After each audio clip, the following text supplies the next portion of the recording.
સમાજમાં ઘણા બધા વાલીઓ એવા છે કે જે પોતાના દીકરાનું કે દીકરીનું ભવિષ્યને લઈને ચિંતા કરે છે.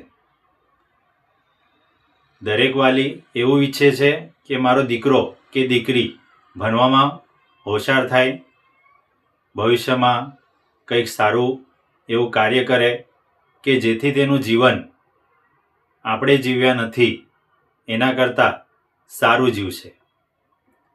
વાલી મિત્રો, તમારી વાત સાચી છે.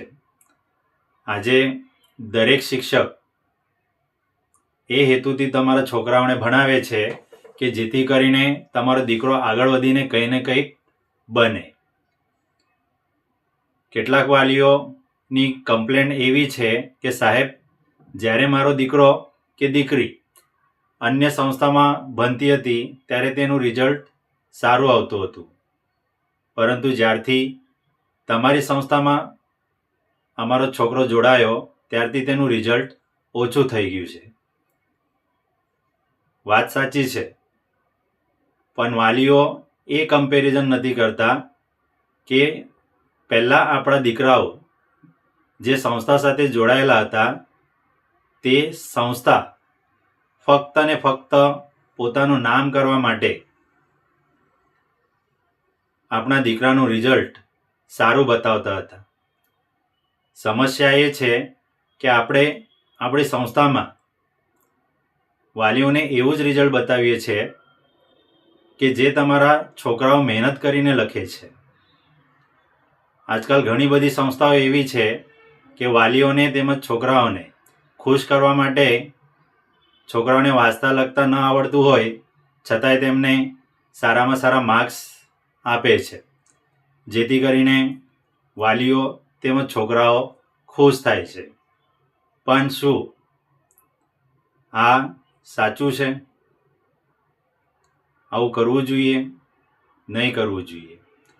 ખરેખર પોતાનો દીકરો કેટલો હોશિયાર છે તે માર્ક્સ પરથી ખબર નથી પડતી, પરંતુ તમારો છોકરો જ્યારે બીજી સંસ્થા સાથે જોડાયેલો હોય ત્યારે તે કેટલો હોશિયાર થયો, તેનામાં કયા કયા પરિવર્તનો થયા તે સમજવું જરૂરી છે.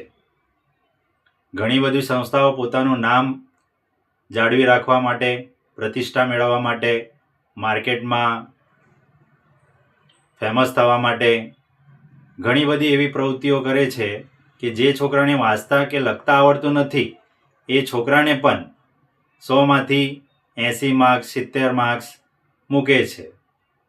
પરંતુ જ્યારે અમારી સંસ્થામાં છોકરો પ્રવેશ લે છે ત્યારે તેને તેટલા જ માર્ક્સ મૂકવામાં આવે છે જેટલી તે મહેનત કરે છે.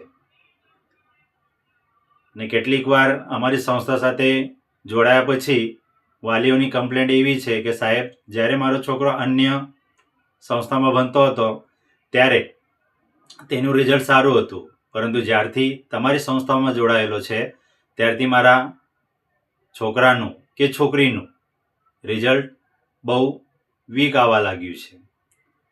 તો ખરેખર આ રિઝલ્ટ વીક નથી, પરંતુ તમારા દીકરાનું કે દીકરીનું જે સાચી મહેનત છે તે તમને જોવા મળે છે.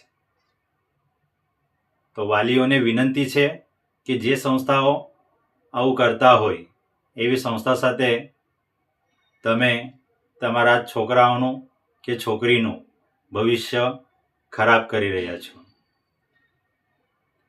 પોતાના દીકરાને કે દીકરીને કેટલું આવડે છે તે માત્ર રિઝલ્ટમાં મળતા માર્ક્સ ઉપરથી નક્કી ન કરો, પરંતુ બીજી સંસ્થામાં જોડાયા પછી પોતાના દીકરામાં કે દીકરીમાં કેવા પ્રકારના પરિવર્તનો થયા છે તેનું ઓબ્ઝર્વેશન કરો.